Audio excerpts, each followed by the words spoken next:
To understand everything that happens on flight AX447, you have to begin not at the airport, but in a brownstone on the Upper West Side of Manhattan on the morning 4 weeks before the flight, when a 9-year-old boy made his father a proposal.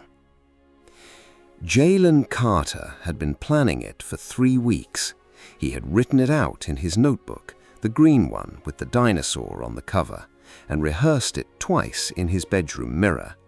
He was, by nature, a methodical child, careful, thoughtful in a way that his teachers described in parent conferences as unusual for his age, and that his father recognized immediately as a quality that had skipped a generation and landed, concentrated, in his youngest son.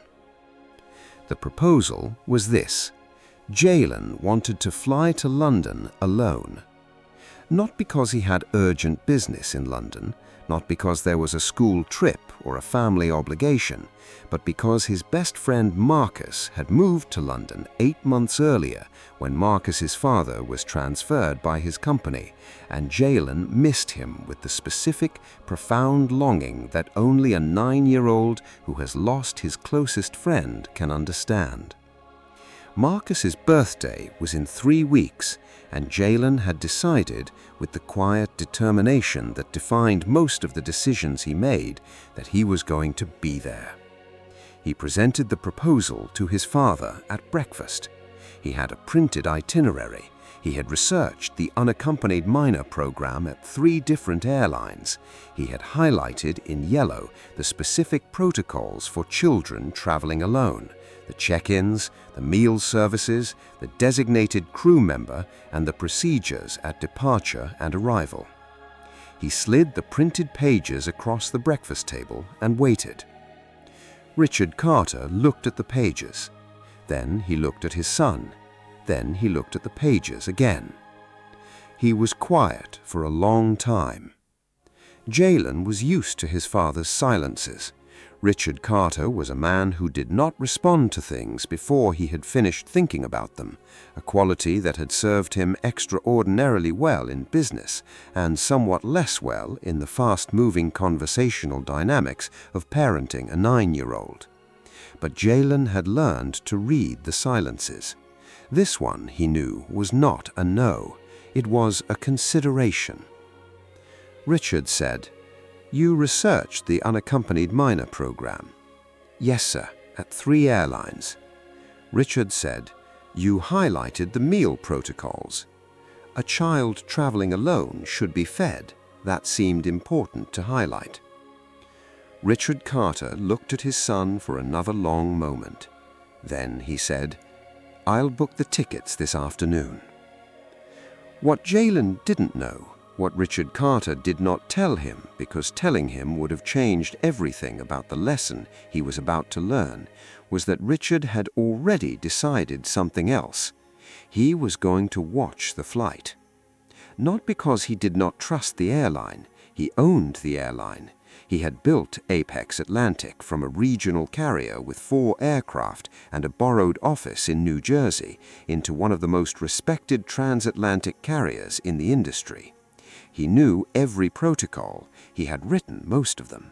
He knew what the unaccompanied minor program was supposed to deliver because he personally approved the standards document 3 years ago.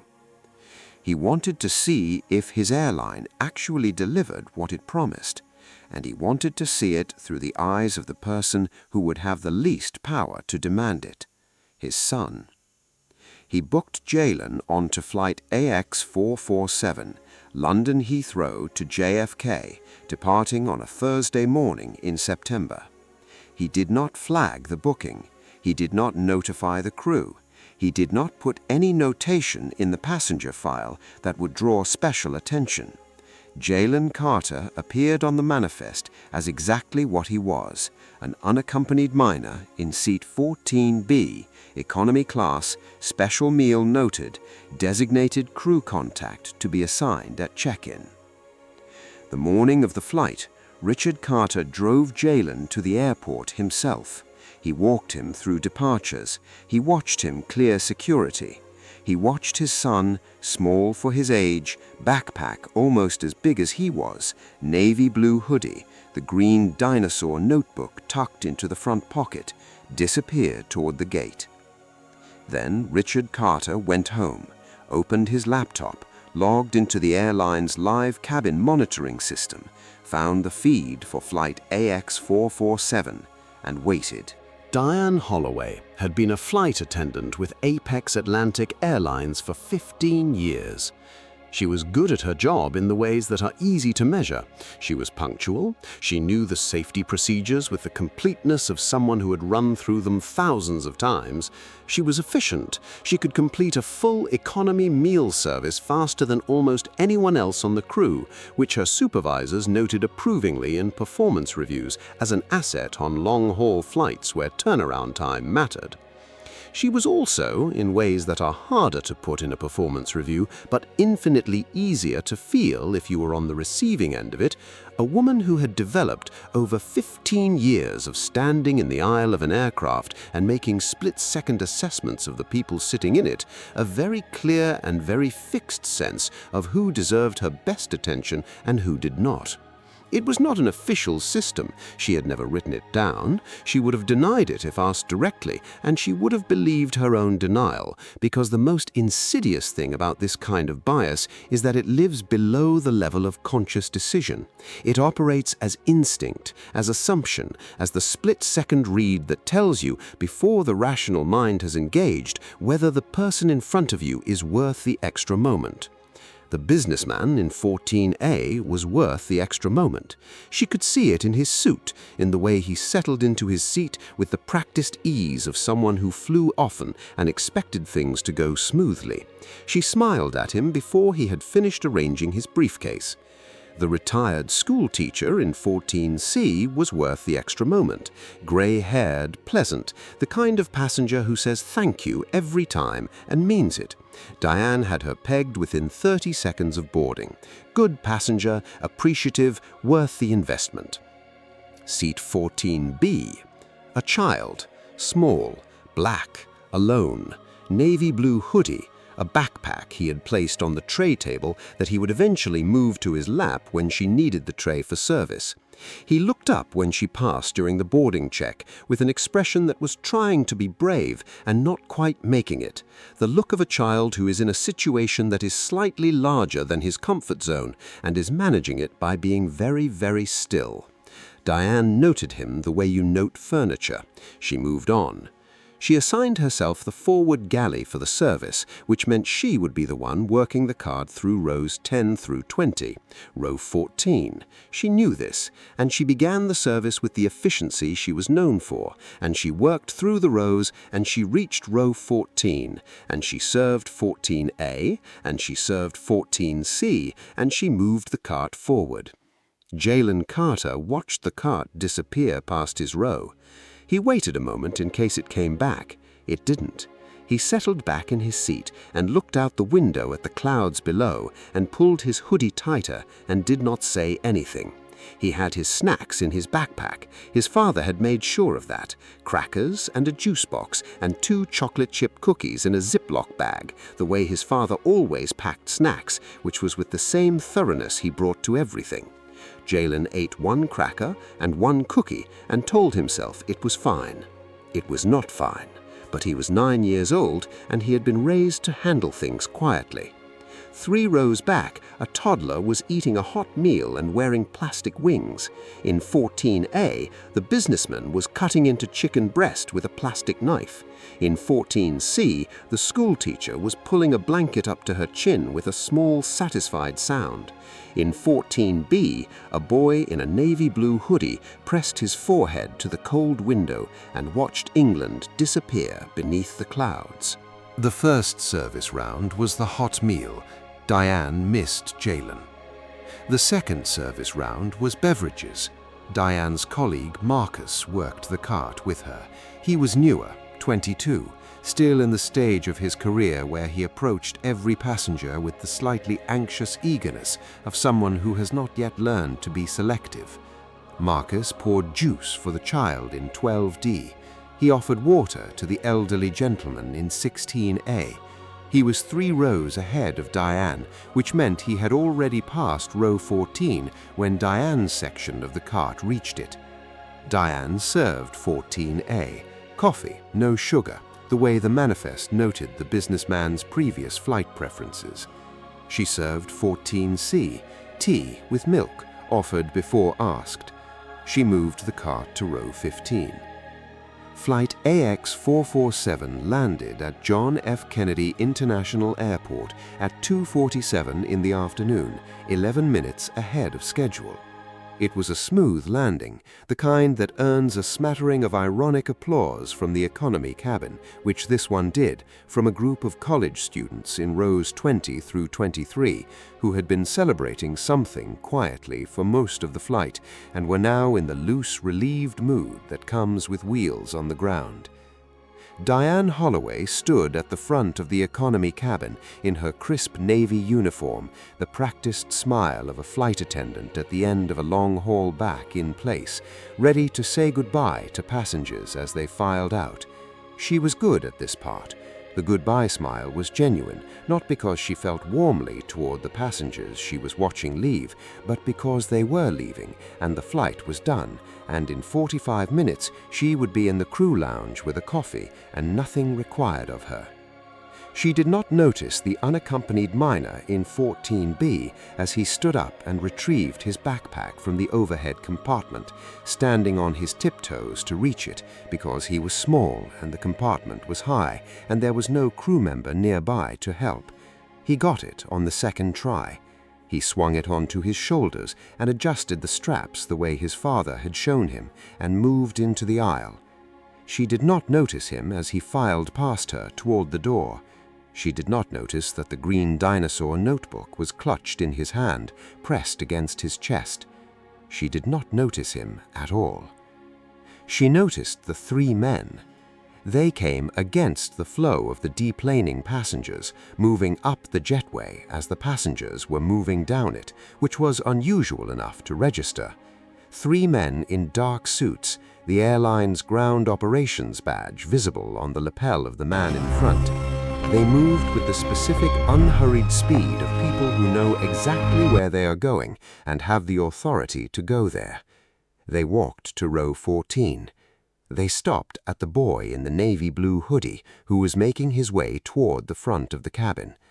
The tallest of the 3 men, silver-haired, wide-shouldered, with the stillness of someone who had made large decisions in small rooms for a long time, put one hand briefly on the boy's shoulder.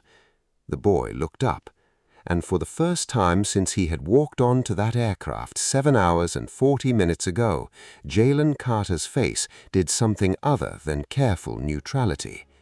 He smiled. It was a 9-year-old smile, full and unguarded and slightly crooked on the left side, the smile of a child who has been holding himself together for a long time and has just been given permission to stop. Diane Holloway watched the tall, silver-haired man walk with the boy toward the front of the plane. She watched the boy say something. She watched the man laugh quietly once at whatever the boy had said. She watched them stop 3 feet in front of her. The man looked at her name badge. He read it. Then he looked at her face.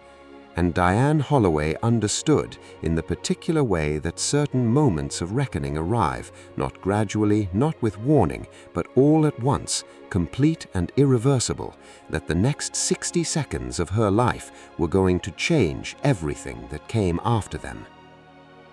Jaylen Carter had raised his hand, not a dramatic, frantic hand, a quiet, careful hand raised to approximately ear level, the hand raise of a child who has been taught to do things politely, who does not want to cause a scene, who genuinely believes that the system will work if he operates correctly within it. The cart was already at row 15. He put his hand down. The 3rd service round was the snack round, small bags of pretzels, cookies, a choice of fruit. Diane moved through the cabin with the basket, efficient and pleasant. She reached row 14 from the aisle side this time, coming from the back of the plane, and she served 14C first, window seat passenger, the school teacher who asked for the cookies and said thank you twice. She leaned across to serve 14A. The middle aisle geometry required her to reach, and the businessman took pretzels without looking up from his newspaper. Jaylen, in the middle seat, was directly between them. She moved to row 13. Jaylen looked at the basket as it passed. He had eaten the last of his crackers an hour ago. He was hungry with the specific, undramatic hunger of a child who is trying very hard not to be a problem. He did not cry. He went back to his notebook, the green one with the dinosaur on the cover, and he wrote Marcus a list of things they were going to do in London. The list had 11 items. It started with the Natural History Museum and ended with fish and chips from the place Marcus had told him about near his new flat. Writing the list made him feel better. He kept the list. The fourth service round was the blanket distribution. This is the moment that will be replayed in the days and weeks after the flight lands more than any other moment on the recording, not because it is the most egregious, but because it is the most undeniable, because Jaylen speaks and Diane responds, and what she says is specific and audible and captured in high definition by camera 3, mounted at the forward end of the row 14 section and positioned at an angle that catches both faces clearly. Diane Holloway stood in the aisle with a stack of gray blankets, standard economy blankets, the same ones used on every Apex Atlantic long-haul flight, available to all economy passengers at the crew's discretion. She gave one to the school teacher in 14C. She set one on the tray table of the sleeping businessman in 14A. She was moving to row 15 when Jaylen said, "Excuse me, may I have one, please?" Diane stopped. She looked at him. She looked at the blanket in her hand, and she said, "Those are for business class passengers, sweetheart." Then she walked to row 15 and gave the next passenger a blanket. Jaylen Carter looked at the blanket on the tray table of the man sleeping in 14A. He looked at the blanket tucked around the legs of the woman in 14C. He pulled his hoodie up over his ears. He turned to the window. He did not say another word for the next 2 hours. 3,000 miles away, in a glass-walled office on the 42nd floor of a building in Midtown Manhattan, Richard Carter leaned forward in his chair. His hands, which had been folded on the desk in front of him, slowly came apart. He placed them flat on the desk. He looked at the screen. He watched his son pull his hoodie up over his ears. He watched his son turn to the window. He did not move for a very long time. By the time Flight AX447 crossed the midpoint of the Atlantic Ocean, the airline's automated passenger experience monitoring system had logged 14 separate service interactions in which seat 14B, tagged in the system as unaccompanied minor, special service required, designated crew contact assigned, had received 0 contact from assigned crew member Diane Holloway. 14. The system had flagged the anomaly at hour 2. It had escalated the flag at hour 4. It had sent 3 automated alerts to the Ground Operations Center in New York, alerts that were received, logged, and forwarded to the office of the Chief Executive Officer, where they sat in an inbox that Richard Carter had been reading since the flight's 2nd hour. He had not responded to the alerts. He was watching the feed. He was going to let the flight land first. He wanted to see if it got worse. It did not get worse, but it did not get better either, and 14 was already enough. Richard Carter did not raise his voice. He never raised his voice. It was perhaps the most unnerving thing about him, the quality that his executive team described privately among themselves as the thing that made his anger more frightening than other people's shouting. When Richard Carter was displeased, he became quieter, more precise, more specific. The words came out with the exactness of a man who has decided that imprecision is a form of weakness and who is never weak. He said, Miss Holloway, my name is Richard Carter. I am the founder and chief executive officer of Apex Atlantic Airlines. He placed his hand on Jaylen. This is my son. He has been a passenger on your section of this aircraft for 7 hours and 40 minutes. During that time, our cabin monitoring system has logged 14 separate service rounds in rows 12 through 16. Seat 14B received 0 contact in all 14 of those rounds. Diane opened her mouth. Richard Carter continued. He was not offered the hot meal service at hour 1.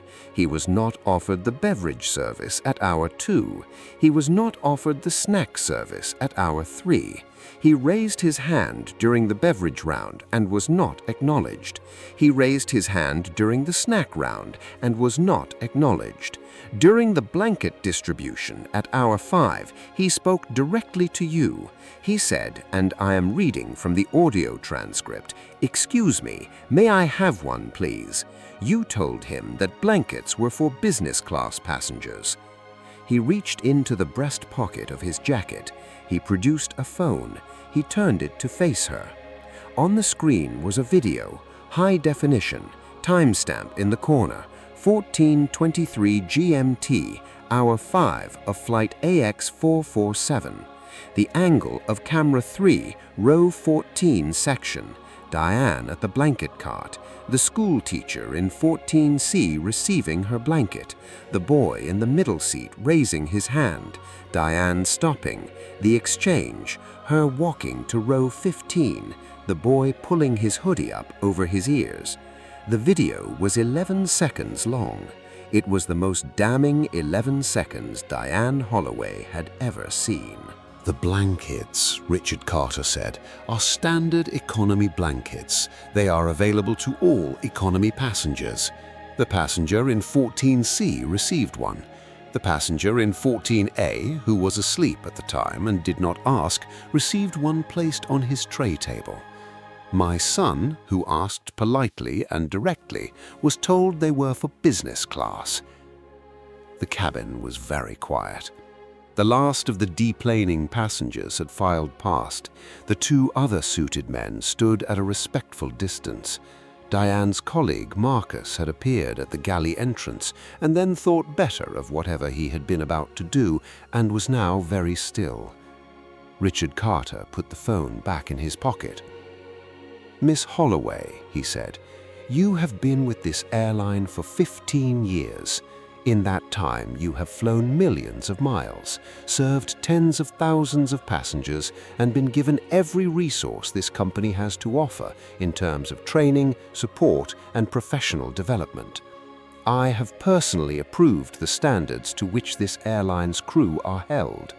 Those standards include a specific protocol for unaccompanied minors that requires check-in every 30 minutes, service at every meal round, and a designated crew member who functions as that child's guardian for the duration of the flight." He looked at her steadily. "In 7 hours and 40 minutes, not one element of that protocol was followed. Not one."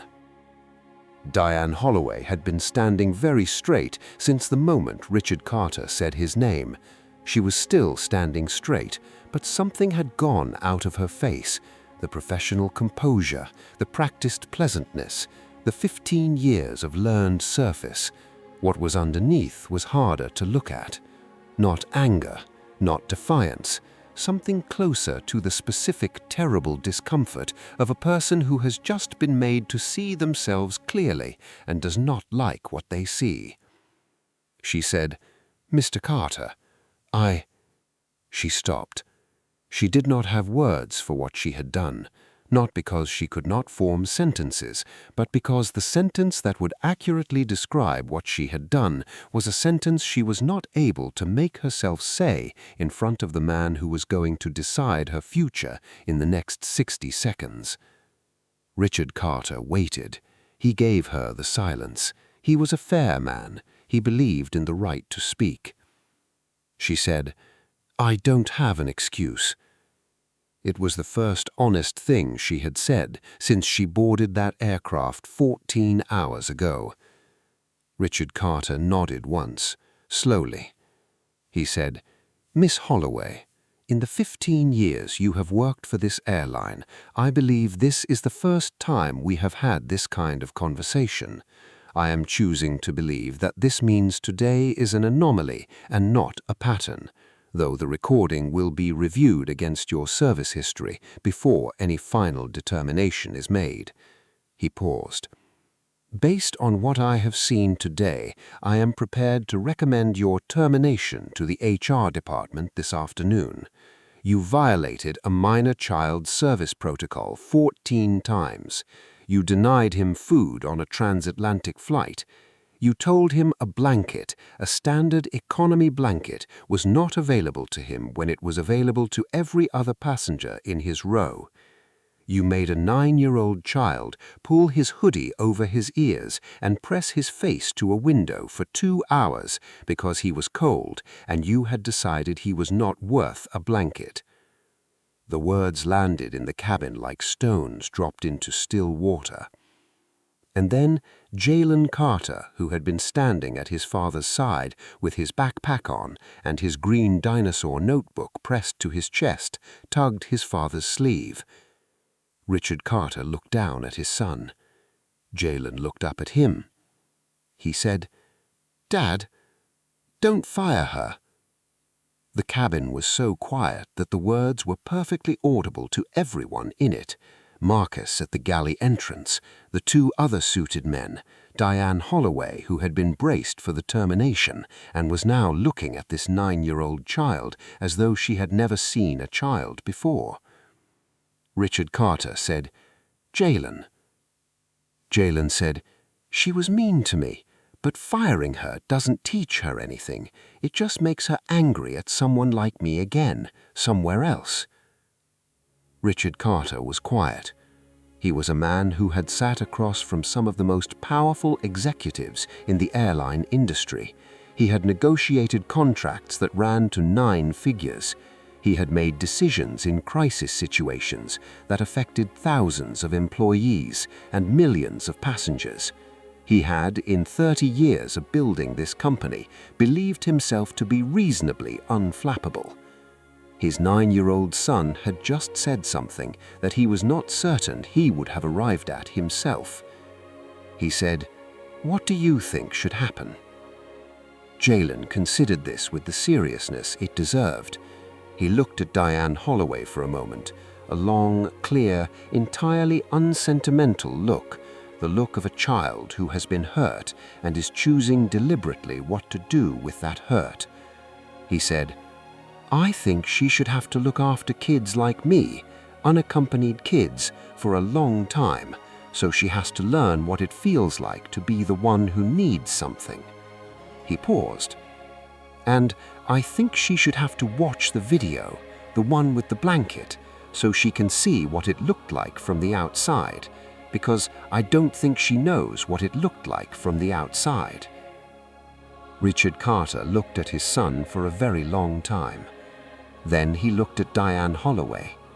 She was crying, not dramatically, quietly, the kind of crying that happens when something has gone through the surface and reached something underneath that has not been reached in a long time.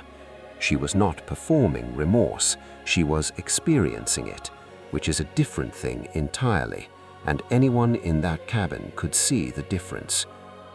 Richard Carter said, "Miss Holloway, my son has just offered you something you should understand you do not deserve and are not owed. He has offered you a second chance. I am going to honor that because he has earned the right to make that call." He reached into his jacket and produced a card. He held it out to her. "You will report to HR on Monday morning. You will not be terminated. You will be enrolled in a full retraining program beginning immediately with specific focus on unaccompanied minor care, implicit bias in service delivery, and child passenger welfare." Upon completion of the retraining, you will be reassigned, not as a punishment, but as an assignment to Apex Atlantic's unaccompanied minor specialist team, where you will be personally responsible for the welfare of children traveling alone on our aircraft. He let that land. That assignment will last a minimum of 2 years. At the end of 2 years, your case will be reviewed. If the review is satisfactory, if it is clear that something has genuinely changed, you will be considered for return to regular cabin crew duties. He lowered his hand. This is not leniency, Miss Holloway. This is accountability with a direction. There is a difference. My son understood that difference. I am asking you to understand it too. Diane Holloway took the card. She looked at it. Then she looked at Jaylen Carter, this small boy in a navy blue hoodie with a green dinosaur notebook pressed to his chest, and she said, "I'm sorry. I'm sorry I didn't see you." Jaylen looked at her for a moment. Then he said, "I know." And then, because he was 9 years old and he had been on a plane for almost 8 hours and he had not eaten a proper meal and Marcus was waiting for him in London and all of this was a great deal to carry, he turned to his father and said, "Dad, can we go? I'm really hungry." Richard Carter laughed.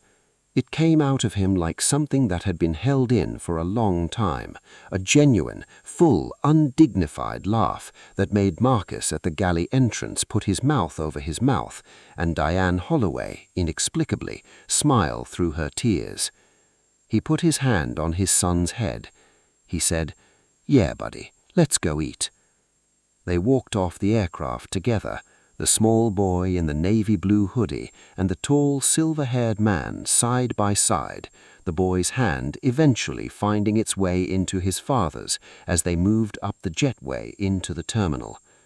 Behind them, Diane Holloway stood in the empty cabin and looked at the card in her hand.